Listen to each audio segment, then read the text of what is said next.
What is up, ladies and gentlemen, boys and girls? It's your boy Goblin, and today we're coming in with a banger of a video, the first upload of the year. I hope you guys enjoy. Drop a like if you do. Don't forget to subscribe if you haven't already, and also, I just want to say that I really apologize for being lazy with the uploads last year, and this year, my New Year's resolution was to upload every Friday. So from here on out, you guys can expect videos every Friday, including this one if you're watching the day this was posted. And if you're not, I don't know, dude, buckle up for next Friday because I'll see you again on that day. So here's the new official schedule. I stream every Monday on Twitch, I post a podcast every Wednesday, and we upload on this channel every Friday. It just doesn't get sweeter than that, all right? Drop a like, drop a sub if you haven't already, and without further ado, let's dive right into it. Now, this is one of those things that, honestly, I never really planned to make a video on. This happened in early 2020, and it was one of those instances that I kind of forgot even happened for a long time. You know, a few years had gone by and I just never thought of this again because none of the people that this night happened with I ever really hung out with or spoke to again. So there was nothing that ever reminded me of this night until just the other day, I'm scrolling through Twitter, and I see this body cam video. It was a police shooting, and it was in my old town, Springfield, Illinois. And it happened to be on this road that I recognized easily because it was the road that I used to take back and forth from the dispensary. And as I was watching this clip, I remembered the time that I got pulled over by the Springfield Police Department. And let me tell you something. I've encountered a lot of police departments in my day, okay? I've been pulled over all over the place. You know, some might say all over the country. You know, I do some crime tourism. I'll tell you right now, the Springfield, Illinois Police Department is by far the worst I have ever dealt with. They're stupid, they're very racist, and mind you, like, I'm telling you this as a white guy, so I'm not even a victim of the racism. I actually benefit from it. So if I'm complaining about the racism, that's how you know it's bad, because normally, I don't really complain about that, alright? I'm a white guy with no tattoos, like, yo, send me to small town Alabama, I'm getting off scot-free. Like, we're good, buddy, alright? So if I'm complaining about the racism in the Springfield Police Department, you guys know it's not a pretty sight. And on this particular night, I had a very, very ugly hands-on experience with this department. So, as I said earlier, this happened in early 2020, and at this point, I had just moved into my new place. This is my second house that I had rented in Springfield. You see, the first one I lived in was a complete shithole. It had no air conditioning, half the windows didn't really close all the way, so you just get constant cold air flowing in. There was also no heat, no air conditioning, there was no gas line. The gas line was fucked up, so our stove didn't work. It was genuinely the worst place I've ever lived in my life, and there's not really a close second. So after I moved out of that house, I was ecstatic to finally be able to actually have friends over. The problem I was facing is I was living in a new town and didn't really have any friends. My two roommates who were supposed to come with me to this new house did not tag along, and we're not going to dive into that because if you've been watching for a long time, you probably know why by now. But either way, I was having to branch out and hang out with some new groups of people. And let me give you a little pro tip right here. You see, when you're in a new area and you need to meet some new people and you don't know anybody, you got to hop on a dating application and befriend a whore. And I really mean it because, listen, whores are friends with cool guys, okay? You don't want to actually match with a serious girl that you'd ever want to date. No, you want to match with a skank. Because she's going to be cool with all the cool guys, all right? All the plugs are going to know her. She's going to be tight with them. She's going to introduce you to her inner circle. Any function that she invites you to instantly, you've got like 4 Eskimo brothers waiting for you on the couch. That's the kind of environment you want to be in when you're new to a town, when you don't know anybody yet. It's the easiest in. Like, sure, dude, you could do it the hard way. You could go get a job and befriend some coworkers and maybe go out to the bar and hope to God that some guy buys you a drink and you hit it off and become friends. But let me tell you something. That's not how it works in 2024 or even in 2020 when the story was taking place, okay? You go to the bar, no one's talking to each other, everyone's on their phone. I work from home, I can't meet people at work. My only chance was befriending whores in their circle, okay? So that's exactly what I did on this fateful day. You know, I had this girl over who we're going to refer to as Ashley, who I very rarely hung out with. You know, this is one of those girls who I met in this town, and like I said earlier, I just kind of used her to, like, meet other people. Her and I never really hit it off, but we got along well enough to hang out. That was really the extent of it. So on this particular day, she had hit me up and she wanted to come over and hang out. And she had mentioned that she had a few people that she was with who also wanted to come over with her.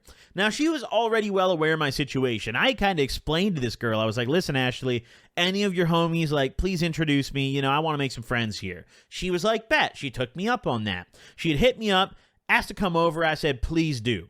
Maybe an hour goes by, she pulls up to my new place that had very little furniture, mind you. I had bought pretty much nothing. All my furniture was hand-me-down. This was so ghetto. I was sleeping on the old mattress from the previous tenant. Okay, I did not have the budget to get a new mattress, all right? Listen, we were in the cut, though. I wasn't sleeping on the floor. That's a step up, all right? So, finally, Ashley pulls up, and she's with these two dudes who I'd never met before. We're going to refer to them as John and Don. John and Don are two guys who I was hoping to become friends with, but we never spoke again after this fateful day, because pretty much immediately it was apparent that, it was just awkward. They got in, kind of introduced each other, dap each other up. Hey, I said, hey, I'm Nick. They said, oh, hey, I'm John. Hey, I'm Don. Dap each other up, kind of chat a little bit. And it was just very awkward, you ever had one of those situations where you walk into somewhere, you introduce yourself to everybody, you sit down, and, it's just silence.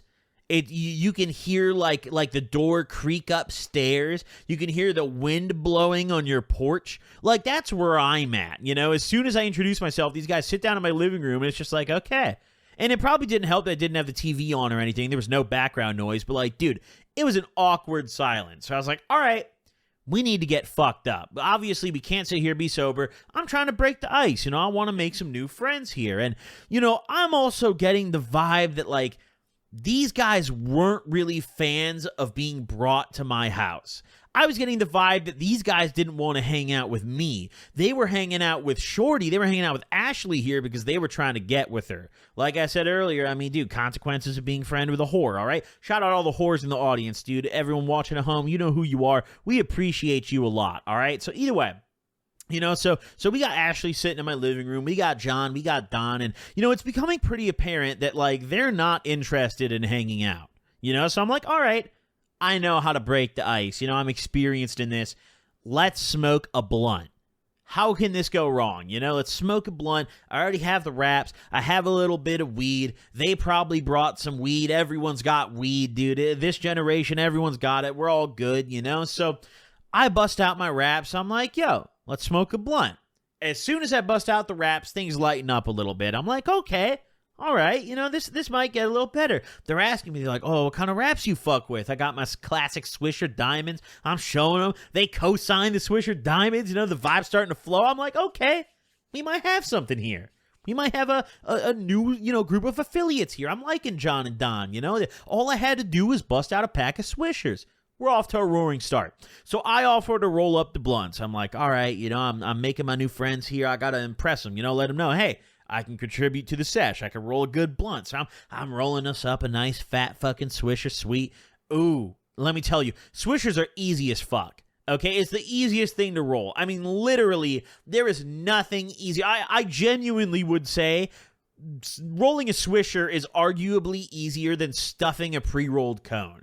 Because when you stuff the pre-rolled cone, if you're not careful, you could still mess it up. You could not pack it correctly, or you could rip it. A Swisher rolls itself for you. All you got to do is seal it. That's literally it. Gut it properly and seal it back up when the weed's in there, and you're ready to rumble, okay? So I'm rolling this Swisher, but I was pretty good at it still. I was above average in the Swisher roller community, I roll up this blunt. We sparked that shit up. No going outside or nothing. Now, once they realized they were able to smoke inside at my crib, the whole vibe did a 180, bro. They were like, as soon as I sparked it up, they're like, oh, we can smoke inside? I'm like, yeah, dude. What do you mean? This is my crib. They're like, oh, I thought this was your parents' house or something.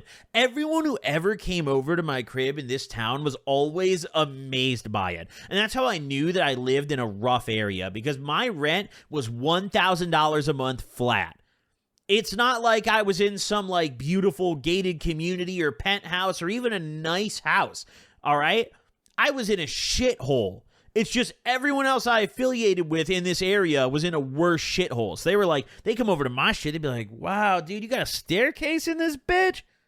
Damn, son. So we spark up the blunt and we're chatting it up. I'm asking John and Don, I'm like, how you meet Ashley? They're like, oh, we went to school together, all that whole shebang. We're just getting to know each other. The night's flowing. We smoke, we finished this first blunt. We're hanging out. I think we booted up my PlayStation at one point.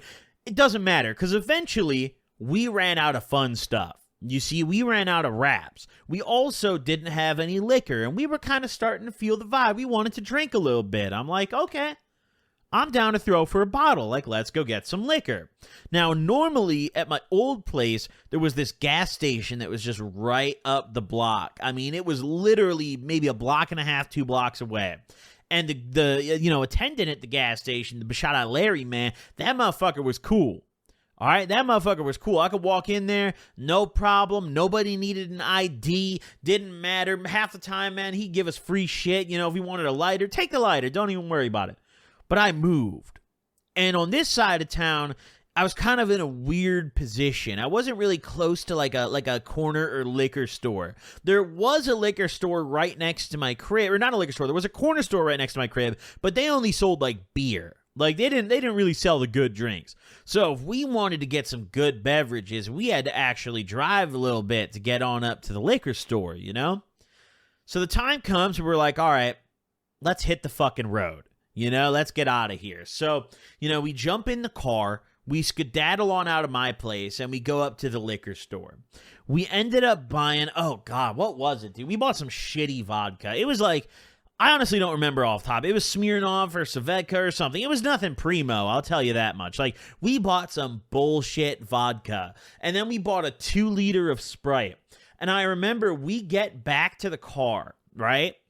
And we jump in the whip, and we're sitting in the parking lot of this fucking liquor store, and we are slamming directly out of the bottle and then passing the 2-liter around right behind the bottle. We weren't even waiting to get home. We're fucking raging on it. We got our wraps, too. Like, we're excited. We're like, dude, this is it. We got the wraps. I brought my weed with me. It's like, yo, roll the fuck up. Like, fuck this shit. We don't got to make the drive home, dude. We can roll up right here. While you're rolling, we'll fucking pass the bottle around. We'll be drunk as shit by the time we get back. So I'm sitting in the back seat. Ashley's sitting next to me. John and Don are in the front seat. Picture this. I'm rolling up another Swisher, all right? The bottle's being passed around. I'm drinking this shit. I pass it over to Ashley. She drinks this shit, passes it up to John. John's in the driver's seat. Don's up and shoddy, right? John takes his sip, rotating it in the circle. Maybe 2 rotations go by, and I'm done with my blunt, because I didn't need very much time to roll up back in these days. Now, mind you, we're still sitting in the parking lot of this liquor store. Like, we have not moved at all. So we roll this blunt, we're passing this liquor around, and I'm not going to lie, at first, I didn't really pay much attention to how much I had drank, but within like 20 minutes, I was drunk as fuck, and so was literally everybody else in the car. I mean, this shit happened fast. We were drinking like we just crawled through a desert, dude, and this bottle of vodka was the only thing in our little desert oasis at the, the light at the end of our tunnel. We were slamming this shit. So, I mean, it had gotten to the point where eventually I think we even stopped passing the chaser. Like, we were just slamming the vodka. But either way, I roll up, spark up the blunt. Now shit's getting lit. We turn the music up. We're being degenerates, okay? And you gotta imagine this from, like, an outside perspective. Like, listen, if I'm the owner of this liquor store and there's these 4 kids getting drunk in my parking lot, hotboxing their car, that's a nuisance, dude. I'm calling the police. So, I mean, someone was probably lurking on us considering what was about to happen. So, either way, we leave out of this liquor store, right?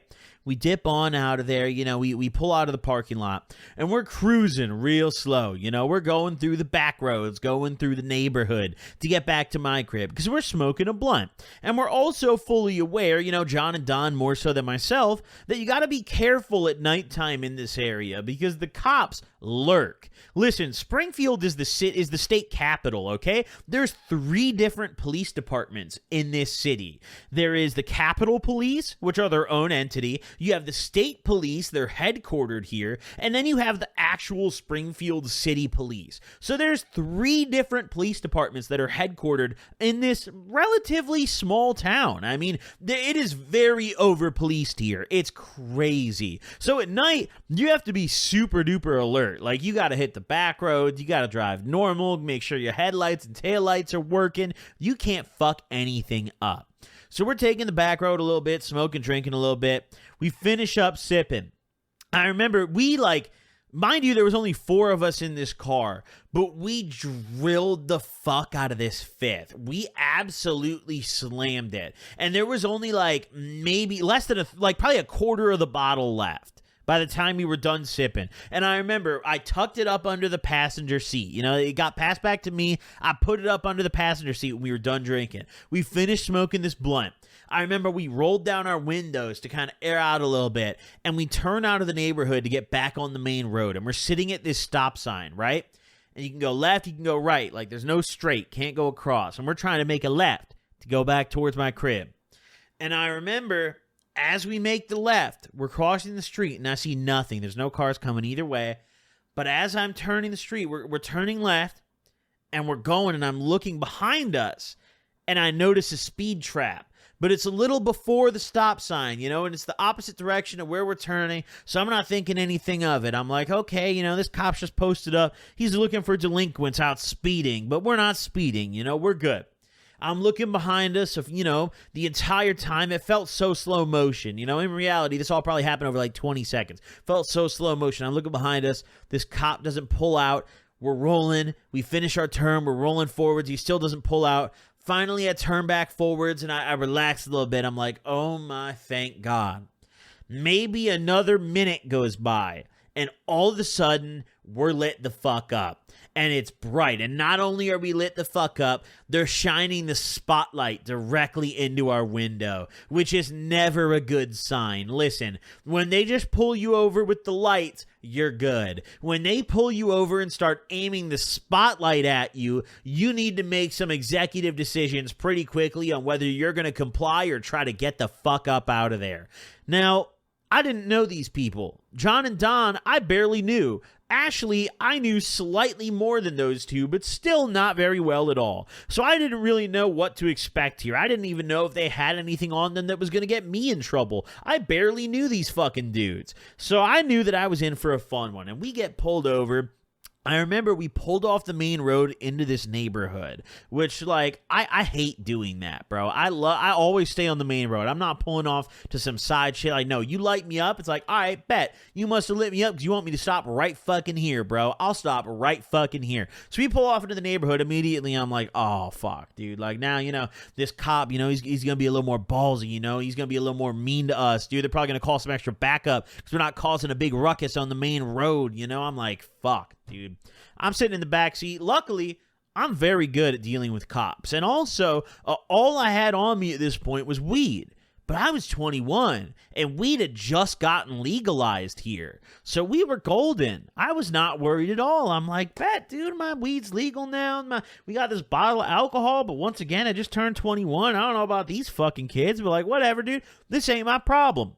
Cops come up to the car. They start talking to John because he's in the driver's seat. Cop's partner comes up to the passenger side, walks straight past me, goes up to the passenger window, kind of taps on it, you know, asks Don to roll that shit down. Don rolls it down. He asks him for ID too. Don immediately starts arguing, bro. He's like, nah, I don't got to give you that shit. I'm not driving. I realized pretty quickly that we were in a pickle because I'm like, all right, I'm with the kind of guys that like to argue. Listen, I'm going to tell y'all something right now. One of my biggest pet peeves is being in the car getting pulled over with the homie that likes to argue with cops because they always argue about nothing every time, like whether or not they have to show their ID. It's like, bro, you don't have a warrant. Like, it doesn't matter if this cop knows who you are, dude. Like, what? He looks at your ID, your name's fucking Crunkle. He's like, huh, Crunkle Johnson, huh?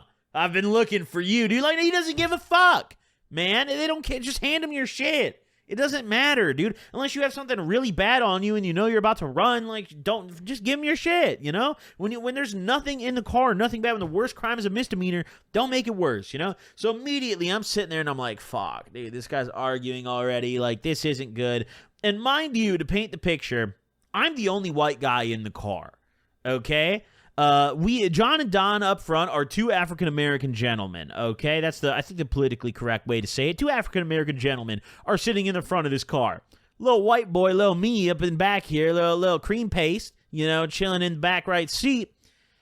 I'm I guess what the cops were looking for to drive this car, because they pull my homie John out of the driver's seat fast. Like, this guy's out of the car within like 5 minutes, and he didn't argue it. He was smart, bro. He just jumped out, which was great. Honestly, I think John not being a cocksucker is the only reason we didn't get fucked this night, because Don was totally being a cocksucker, bro. And it got to the point where even like Ashley was saying like, Don, like, just chill, because even after he like begrudgingly handed the cop his ID, he's still arguing. He's like, what's your name and badge number, bro? Like, oh, you got nothing better to do tonight, huh? Like, this is all you guys got to do in this town, huh? Like, just harass some kids, And I'm sitting there, I'm like, dude, like, shut the fuck up. Please, dude. Like, I really want to go home so bad. I was just starting to get drunk, dude. We just smoked the blunt. The cops didn't say anything about it smelling like weed, which had surprised me, But either way, I was just sitting in the back minding my business. The cops never asked me for my ID, which I found really weird, because they asked Don up front for his ID, and they asked John, of course, because he was driving. They never asked Ashley either, but they never asked me in particular, and I was drunk as fuck. I'm not gonna lie, I'm willing to bet money that I was probably the drunkest guy in the car. I mean, we were maybe 30 to 40 minutes out of the liquor store, and already I was so drunk and it was hitting me so fast that I was starting to get a little dizzy. I had drank way too fucking much, and I'm progressively getting drunker as I'm also getting more concerned about the situation around me, and it's escalating quickly, because now both the homies in front of the car are no longer in the fucking car. We got John out of the car. We got Don out of the car. Now, once they're out of the car, I have no idea what's going on. I don't know why they're out. I don't know, like, what the deal is. I didn't even know why we got pulled over. I'm sitting there, and I asked Ashley, I'm like, yo, like, why did we get pulled over? Like, what did we do? And Ashley's like, I don't even know. And I don't remember ever hearing the cop even say why we got pulled over. And now that I think about it, I don't even know if John ever asked. I think he just fucking accepted it. So maybe that's why we didn't hear. But also, no, that's the cop's job. They're supposed to come up and be like, you know why I pulled you over? That's their shit. All right, either way. No, I'm getting lost in the sauce right now. So back on topic. So they got my two homies up front, my two African-American gentlemen out of the car, and they're just being cocksuckers to him. All right, they're just not being friendly to these gentlemen. And they're like, at one point, the liquor's brought up. At one point, it's asked if they were drinking tonight. I heard that much. Because mind you, like, we still got the windows down and shit. I'm the kind of guy, like, when I get pulled over, man, I'm rolling the window down and I'm keeping my arm out the window. I just want them to see, like, hey, I'm not fiddling, okay? I did the fiddling before we pulled the car over to the curb, I store all my stuff, in a place where I'm not going to have to fiddle around too much, somewhere you could see. I think far ahead in these scenarios. So, I'm sitting there, my arm's out the window, I'm waiting. I hear him bring up alcohol a little bit. Maybe 20 minutes passes. I don't know exactly how long. Maybe 20 minutes passes. These cops, one of them walks back up to me and he asks me, he's like, what's your name, young man? I tell him, I'm like, oh, I'm Nick. He's like, Nick, have you had anything to drink tonight? And I lied to him. I said, no, sir. I have not had anything to drink tonight. I lied right to his face. I was a legal adult. And mind you, the fucking open bottle of vodka is literally at my feet, under the seat, directly in front of me. And I look this cop dead in the eyes. I'm like, no, sir. I have not had anything to drink tonight.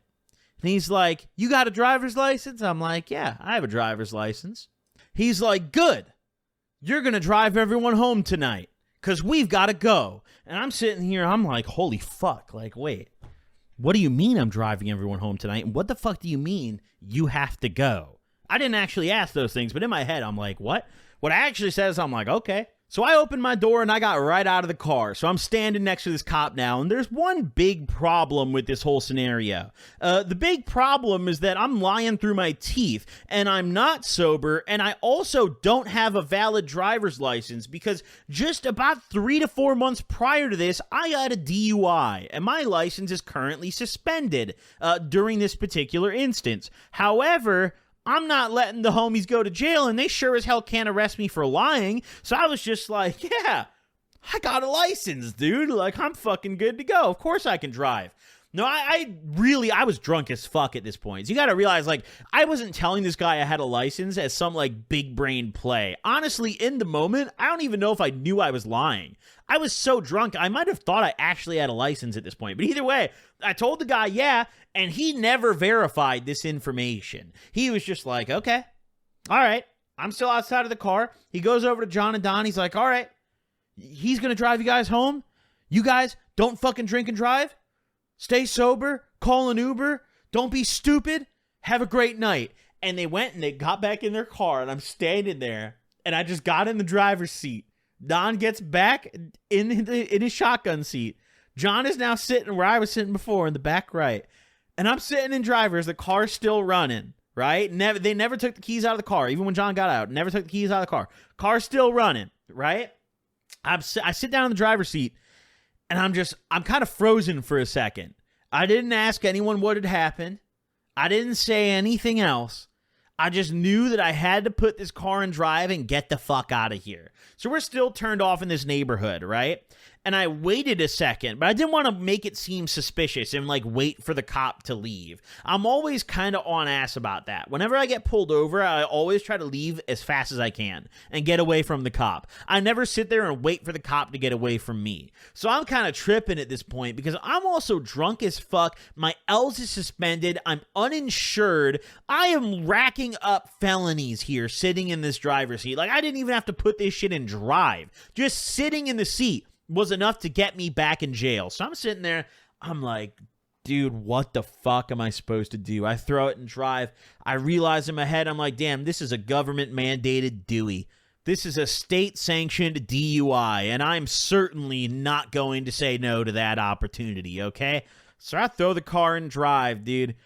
And I said nothing. None of us said shit to each other until the cop was gone. I threw it in drive. I pull out of this neighborhood. We're like 2 inches away from another intersection. So I literally pulled away from the curb and just got to a stop sign. I'm sitting at the stop sign. The cop that's behind me hits like a U-turn, right? So he turns himself around back onto the main road and makes a left back out, going the direction that we came from. I don't know if that makes sense or not. But either way, he like goes back in the direction that we had come from before we got pulled over, right? Turns out of the neighborhood, I'm now sitting at the stop sign. I let out this like huge, just this crazy sigh. I asked John and Don, I'm like, what the fuck was that? Like, what happened? You know, what was the deal? He's like, oh, like, he was trying to say we were drunk and like DUI test us and shit. And I was saying I wasn't going to do it and everything. And then like, he just fucking left. Like, he just said he had to go, which, to be fair, I mean, I've had that happen before. I've been pulled over and had a cop like get some shit on his radio and just fucking dip. Like literally no ticket, nothing, just like, hey, drive safe, have a good one. But this was one of the luckiest instances that I've ever been a part of. The only problem is I am now being told by the police to drunk drive their car back to my crib. And I'm absolutely fucking slapped. And I don't know what to do because everyone else in the car is absolutely fucking slapped. So I'm like, oh my God, dude, this is bad. You can tell that John and Don definitely got drunker while they were outside talking to the cop. Like, they came back to the car. I'm like, oh, y'all motherfuckers are actually drunk now. Like, when we got pulled over, it was like, maybe you had a little to drink. Now you motherfuckers are drunk. I definitely see why those cops didn't want y'all driving, because they watched your dumbasses get progressively drunker. And my running theory was they were watching us at the fucking liquor store, but who knows if that's true or not. Either way, they never said shit about the weed. They never even took the Grey Goose or even noticed it. Or not the Grey Goose, just the bottle of vodka. I don't know what it was. Probably definitely wasn't Grey Goose. That's what I drink now. Back then, it probably wasn't Grey Goose. Unless we were having a good night. Either way, you know, so now I am doing my state-sanctioned drunk driving down the street. And luckily, we're maybe 10 minutes away from my crib, if even. And it's smooth sailing. It's pretty much a straight line the whole time. So I'm going a little bit, and I ask them, like, yo, like, do you guys want me to, like, still drive? And they're like, yeah, bro, like, please just drive us back. I'm like, okay. No problem. You know, I roll up the street, dude. I'm going slow as fuck. I'm stopping perfectly before the crosswalk at every light. Listen, nothing will sober you up more than interacting with the police. I'll tell you what. Like, I was drunk, but I was locked in. I pushed it all aside. It was like the moment we pulled back into my driveway, I got out of the car and just immediately became drunk again. Like, I stood up and it was just like, oh, I'm fucked up. You know, sitting in that car, I might have been more sober than I am right now in my brain. I mean, I really might have felt that way. It was fucked. So you know what? A lot of people in the comments here might be mad at me for drunk driving again. You know, they might be pissed off at me. And to that I say, listen, I don't know what choice I had. You know, I don't. Hey, they told me to, and they didn't even check. All right, so Springfield Police Department. Hey, maybe you shouldn't allow that. Maybe you shouldn't have done that. Hey, either way, I didn't get in any trouble. I still got my license back fairly soon after this, like fairly, you know, I mean, it didn't take years to get it back. It was months at this point, you know, a lot of months, but it was months at this point, you know, and we made it back to my crib, and I never actually hung out with John and Don again. I remember they were really appreciative that I drove them back. They're like, oh, thanks, bro, but also like, they didn't really want me to drive them back. Like, they were kind of tripping about it. They were like, oh, like, be careful, be smooth, you know? But I never hung out with these kids again. Ashley, I hung out with a couple more times. I met a few people who I think you guys have heard in my videos. There was a guy I used to buy weed from who I met through this girl. Like I said earlier, dude, pro tip, dude, just hang out with a whore whenever you move to a new town. Really, that's the scoop for you. Hey, hope you guys enjoyed this one. Drop a like if you did. Don't forget to subscribe if you haven't already. Also, don't forget to go subscribe to the Gobcast. Go follow me on Twitch. Keep up with all the new content. I'll see y'all in the next one. Deuces.